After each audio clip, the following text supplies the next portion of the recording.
아니에요. 에? 가만히 있어.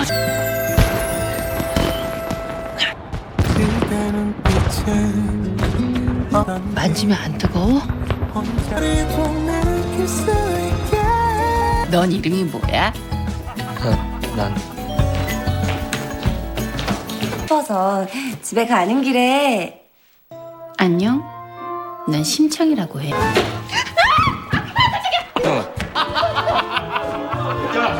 야야야. 생일 축하한 오 마이 갓.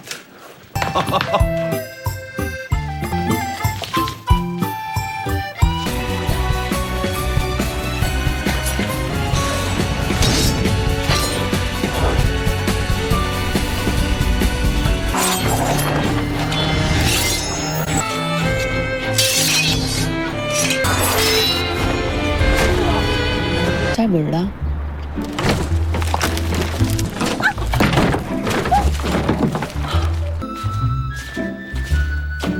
뭐야 어제? 나가요 그냥.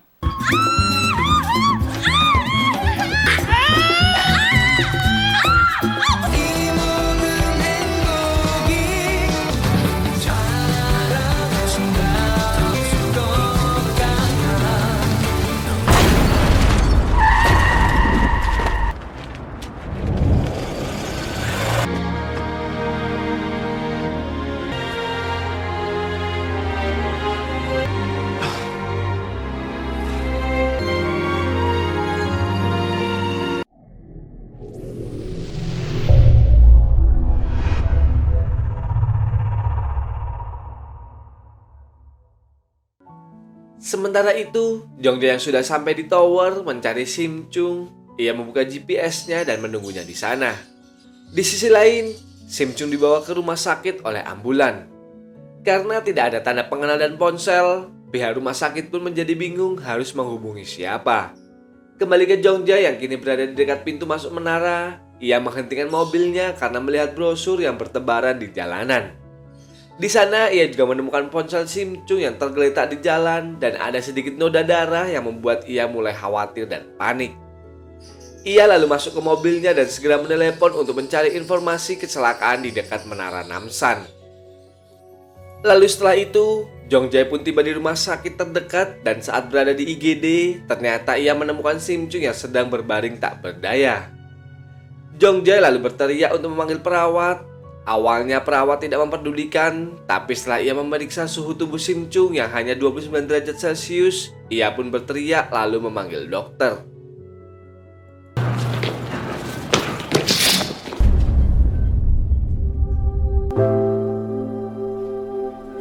여기요!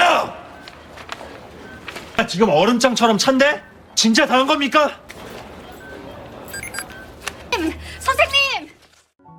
Dokter pun lalu memeriksanya dan menyadari jika keadaan Sim Chung sangat kritis. Ia mencoba menyadarkan Sim Chung dengan alat kejut yang membuat Jongjae terpaku tidak berdaya menyaksikan semuanya itu. Apalagi ketika denyut nadi Sim Chung berhenti, ia menggenggam tangan Sim Chung dengan perasaan yang tidak karuan. CPR, TP 준비해주세요. 네. 인투베이션도!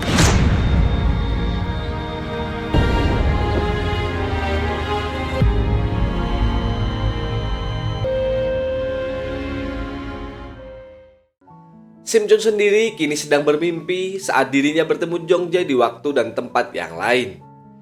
Dalam mimpinya itu, ia mengeluarkan tangan dan Jongjae meraihnya yang membuat Sim Chung pun akhirnya pelan-pelan mulai membuka matanya dan melihat Jongjae yang berada di sisinya. Sementara Namdo yang berada di kasir mendengar para dokter membicarakan bagaimana seorang pasien yang suhu tubuhnya 20 derajat Celcius bisa bangkit kembali. Padahal tadinya dokter sudah mengira jika Sim Chung sudah meninggal. Di sisi lain, Chi Hyun yang menabrak Sim Chung kini sedang berurusan dengan para polisi. Tapi karena dia tidak menggunakan obat-obatan dan alkohol, ia pun hanya perlu menyelesaikannya dengan korban. Saat ia menoleh ke arah IGD, ia terkejut karena melihat Jongjae ada di sana. Jongjae yang mendengar percakapan tadi pun lalu bertanya, apakah Chi Hyun yang menabrak Sim Chung? Ji-hyun memberitahukan bahwa Sim Chung mendadak melompat ke jalan yang membuat dirinya merasa kaget. Meski terlihat percaya, Jong Jae terdiam saat mendengar Ji-hyun mengangkat telepon dari ayahnya yang memastikan jika dirinya tidak apa-apa. Di sini terlihat ada rasa luka di mata Jong Jae saat mendengar Ji-hyun berbicara dengan sang ayah. Lalu saat berpisah, Jong Jae terus mengamati Ji-hyun yang memasuki mobilnya dengan tatapan sinisnya. Di saat yang bersamaan, manajer Nam juga ada di sana dan melihat Jong Jae yang masuk kembali ke rumah sakit. Di sisi lain, Sim Chung dipindahkan ke ruang perawatan biasa dan ditemani Nam-do serta Tai-oh. Saat perawat membagikan makanan untuk para pasien, Sim Chung terus memperhatikannya dan ketika perawat itu berjalan ke arahnya, si perawat hanya melewatinya saja. Dan Sim Chung langsung mengacungkan tangan, mengira jika perawat itu tak melihatnya. Perawat itu pun lalu berkata, jika Sim Chung harus berpuasa karena ia akan segera dioperasi. Keesokan paginya, Jong Jae mengintip dari pintu kamar Sim Chung. Jong Jae tersenyum sendiri ketika melihat tingkah lucu dari Sim Chung. Saat keluar dari rumah sakit, dia bertemu dengan manajer Nam di sana. Manajer Nam lalu menegurnya karena Jong Jae pindah rumah tanpa berpamitan, bahkan memutuskan semua hubungan. Di akhir percakapannya, manajer Nam memberikan sebotol teh jeruk buatan istrinya pada Jong Jae. Manajer Nam memberitahukan bahwa Presiden Heo atau ayah Jong Jae sedang mencari Jong Jae. Mendengar hal itu, Jong Jae pun sempat terdiam sejenak.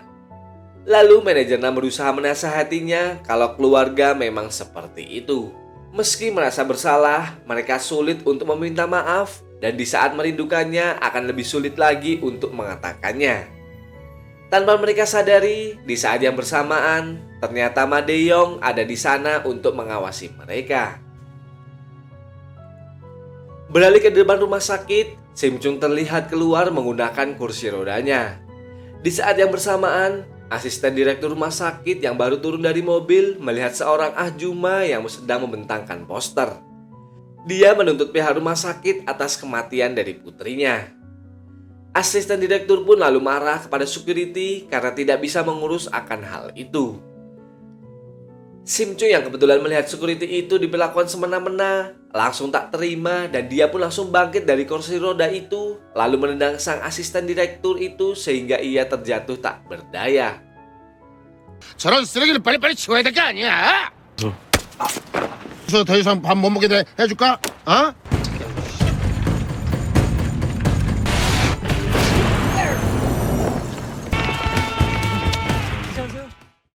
Di kantor rumah sakit, asisten direktur menyuruh dokter untuk melihat perbuatan Sim Chung kepadanya.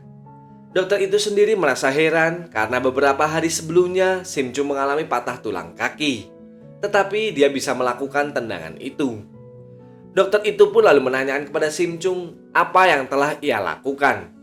Sim Chung hanya mengikuti apa yang dilakukan oleh asisten direktur itu pada security, sehingga dia pun juga ikut menendang si asisten direktur itu. Si asisten yang kesal mendengar alasan itu akan segera melaporkannya ke polisi agar Sim Chung dipenjara dan merasakan makanan di sana. Mendengar hal itu, Sim Chung pun lalu berbisik kepada dokter yang membuat sang asisten ingin tahu apa yang diucapkannya itu. Dokter lalu mengatakan bahwa Sim Chung bertanya apakah makanan penjara enak atau tidak. Setelah itu, Sim Chung menemui ahjuma. Ahjuma itu lalu menceritakan kisahnya jika dia menyesal telah menyuruh anaknya bekerja paruh waktu. Sim Chung lalu menawarkan pada ahjuma itu bahwa dia bisa menghilangkan memori pada manusia agar dia bisa melupakannya. Namun ahjuma itu menolak tawaran Sim Chung karena dia tidak menyimpan kenangan itu dalam hatinya walaupun itu sangat menyakitkan. Di sisi lain, Jong Jae, Nam-do, dan Tai-oh melihat rekaman CCTV tendangan maut dari Sim Chung. Jong Jae pun tertawa melihatnya, namun Nam-do merasa bingung karena seharusnya Sim Chung baru saja mengalami patah tulang. Awalnya Jong Jae tak mau ikut campur dengan urusan mereka, namun saat Nam-do menunjukkan bahwa sebelum kejadian itu, si asisten direktur menendang kaki seorang satpam, maka mereka pun membuat rencana untuk memberi pelajaran kepada asisten itu. Aksi mereka pun dimulai, di mana saat sang direktur rumah sakit sedang berlibur di Hawaii, anaknya bernama Choi akan kembali ke Korea setelah 10 tahun tidak pernah pulang. Lalu setelah itu, si asisten direktur rumah sakit menerima telepon dari sang direktur bahwa anaknya telah sampai di bandara.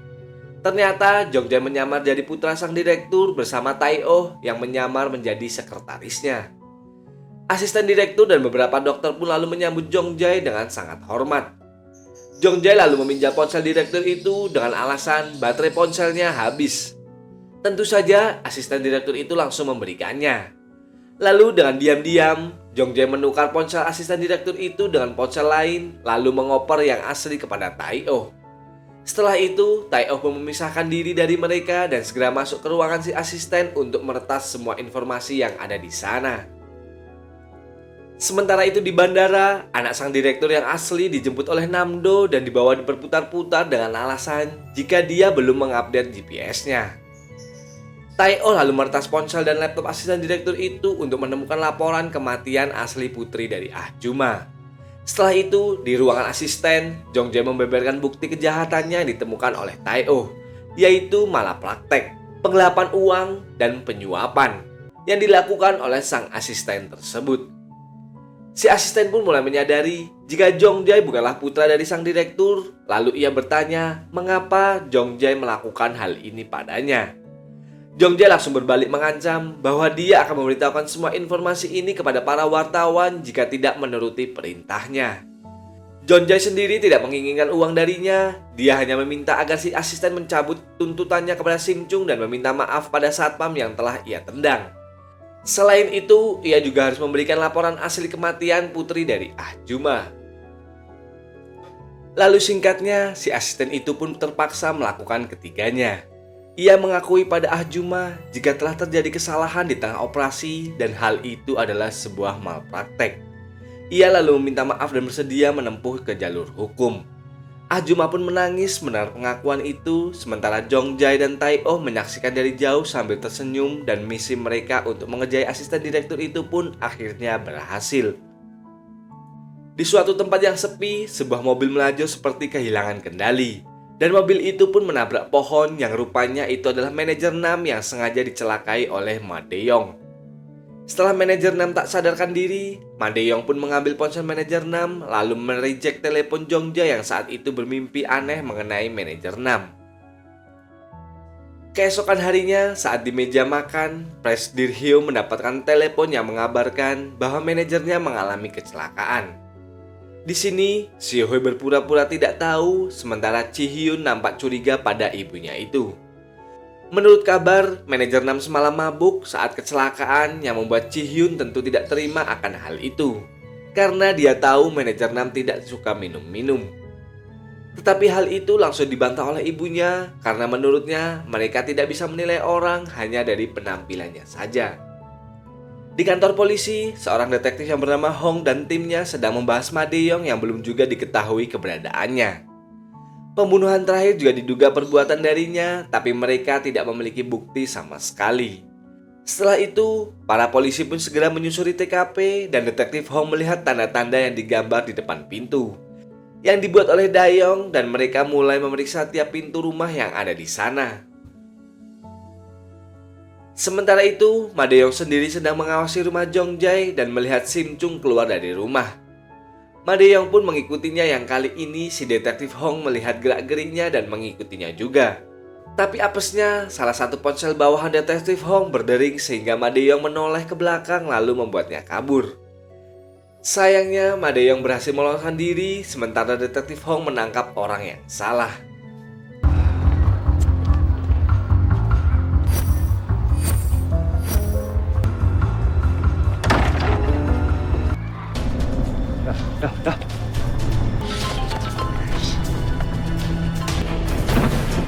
안돼 이 새끼야! 야!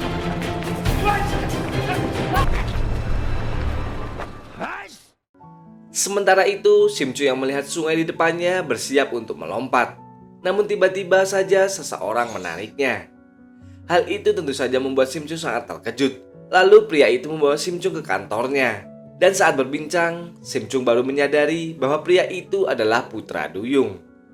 Ternyata mereka dari golongan yang sama, yaitu golongan Duyung. Putra Duyung yang masih penasaran lalu menanyakan kembali aksi Sim Chung tadi. Sim Chung mengaku bahwa dirinya sangat lapar dan tidak punya uang untuk membeli makanan. Mendengar hal itu, putra duyung pun mengeluarkan kantong berisi mutiara. Dia mengajari Sim Chung bahwa air matanya ini akan menjadi sebuah mutiara jika dikumpulkan. Dan mutiara ini bisa dijual dengan harga yang tinggi. Ia pun lalu memberikan contoh dengan mengantungkan kantong plastik di kedua telinganya, lalu mereka berdua pun menonton sebuah drama. Lalu saat terharu, maka air matanya pun akan keluar dan otomatis menjadi butiran mutiara.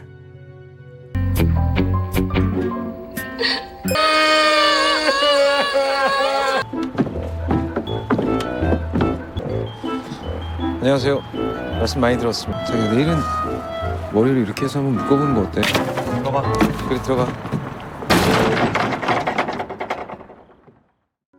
Di rumah sakit, Presdir Heo mengunjungi manajer Nam bersama Sai He. Dia tidak mengerti mengapa hal ini bisa terjadi, karena manajer Nam bukan tipe yang mengemudi setelah minum-minum. Istri manajer Nam pun merasa bahwa ini adalah merupakan kecelakaan yang disengaja. Singkat cerita, saat di rumah, Sim Chung sedang membersihkan jendela, sementara ketiga pria itu sedang pergi keluar. Sim Chung pun terus melirik ke arah kolam renang dengan tatapan rindunya. Nah, karena tidak ada siapa-siapa di rumah, ia pun akhirnya terpaksa masuk ke kolam dan berenang dengan bahagia. Tak disangka, saat itu Jong Jae sudah kembali ke rumah karena ponselnya ketinggalan. Hal itu sangat membuat Sim Chung merasa terkejut saat melihat Jong Jae ada di rumah yang sedang memperhatikannya. Begitu juga dengan Jong Jae yang terkejut karena Sim Chung malah berenang bukannya membersihkan jendela. Beruntungnya, Jong Jae tidak sempat melihat wujud asli dari Sim Chung yang langsung naik ke daratan. 넌 그대로 받아들여줄 수 있는 인간은 없어. 오지 마, 진짜! 가라고, 저리 가라고! 알았어. 아, 문 닫지 마! 어쩌라고. 이제 됐어. 그러라고 있는 집이야, 여기가. 조심을. Setelah kejadian itu, Sim Chung mulai mempraktekkan untuk mendapatkan mutiara dengan menonton drama kesukaannya. Dan Namdo yang melihat Sim Chung membawa kantong plastik pun merasa penasaran dan ingin melihat isinya. Namdo sangat terkejut ketika isi dalamnya ternyata adalah butiran mutiara. Ia lalu memperlihatkan mutiara itu pada Tai-oh lalu bertanya dari mana Sim Chung mendapatkanmu semuanya itu. Dengan bangga, Sim Chung berkata jika ia mendapatkannya dari hasil kerja keras yang tentu saja membuat Namdo penasaran apa yang dikerjakan oleh Sim Chung. Sehingga bisa menghasilkan mutiara-mutiara yang berkualitas tinggi seperti itu. Di sisi lain, Jong Jae mencoba menelepon kembali manajer Nam tapi ponselnya tidak aktif. Akhirnya dia meninggalkan pesan suara agar manajer Nam segera meneleponnya. Sementara itu, Ma Dae-yong yang memiliki ponsel manajer Nam membaca pesan Jong Jae dan membalas seakan-akan ia adalah manajer Nam. Ia berkata bahwa ia akan pergi ke suatu tempat dan ia juga mengajak Jong Jae bertemu di sana untuk membicarakan ayah Jong Jae. Singkat cerita, saat di perpustakaan, Jong Jae membaca catatan sejarah mengenai Dam Ryung yang hidup pada zaman pemerintah dinasti Joseon. Ia menikah dengan putri seorang menteri dan setahun kemudian istrinya itu pun meninggal karena sakit. Lalu setelah itu, Dam Ryung ditunjuk menjadi wali kota desa di provinsi Gangwon. Pada tahun yang sama, namun pada tanggal 11 Desember, Dam Ryung yang tercatat meninggal pada usia 27 tahun. Sementara di zaman Joseon, Dam Ryung terbangun dan kaget. Ia bermimpi jika Jong Jae membaca catatan sejarahnya tersebut. Saat ini ia sedang menjaga Sehua yang masih tidak sadarkan diri bersama seorang tabib. Dam Ryung lalu meraih tangan Sehua lalu memakaikan gelang giok padanya. Dan itulah gelang yang sedang diamati oleh Jong Jae saat ini. Jong Jae pun lalu bertanya-tanya mengapa Dam Ryung itu bisa meninggal pada usia yang masih sangat muda. Singkat cerita, Jong Jae tiba di tempat yang diberitahukan oleh Ma Dae-yong dan mendapati itu adalah sebuah gedung kosong. Karena merasa curiga, ia pun lalu mengambil senjata di mobil dan menelepon Namdo untuk mengawasinya. Kemudian ia mulai berjalan masuk ke dalam gedung dan semakin curiga saat melihat kamera CCTV yang tergeletak di lantai. Lalu ia pun segera menelepon manajer Nam, namun teleponnya tidak diangkat. Tapi ia mendengar dering teleponnya itu. Ia pun lalu berjalan dengan hati-hati ke arah suara tersebut. Tapi saat ia mendatanginya, ternyata itu hanyalah ruangan kosong. Saat dalam keadaan tegang itu, tiba-tiba saja telepon berdering yang tentu saja membuat Jong Jae kaget. Rupanya itu adalah Sim Chung yang memberitahukan bahwa saat ini dia sedang berada di dekat Sungai Han. Selesai mengangkat telepon, tiba-tiba saja Ma De-yong sudah berdiri di hadapan Jong Jae. Jong Jae pun lalu bertanya, apakah Ma De-yong adalah orang yang mengikutinya dan berpura-pura menjadi polisi di depan rumahnya saat itu. Jong Jae juga menanyakan keberadaan sekretaris Nam dan mengapa Ma De-yong memiliki ponselnya. Bukannya menjawab, Ma De-yong malah mengeluarkan sebuah kampak dan langsung menyerang Jong Jae.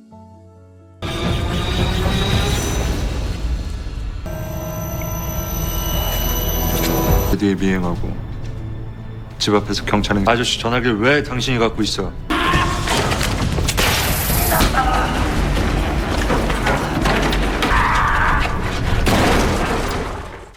Saat Jong Jae dalam keadaan terdesak, tiba-tiba terdengar suara klakson mobil yang membuat Ma De-yong mengira bahwa itu adalah polisi. Dan ketakutan, dia pun langsung kabur dari gedung tersebut. Dengan tertatih-tatih, Jong Jae pun lalu keluar dari gedung dan rupanya ada beberapa taksi yang sengaja didatangkan oleh Nam-do.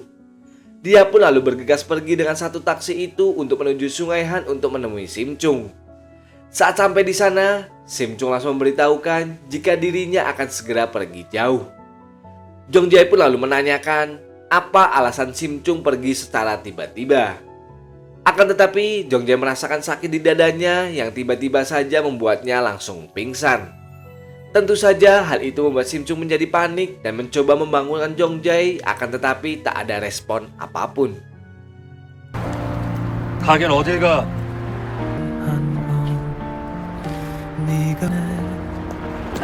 허준재, 나 돌아갈게. 가지 마. 허준재 왜 그래? 허준재! 허준재!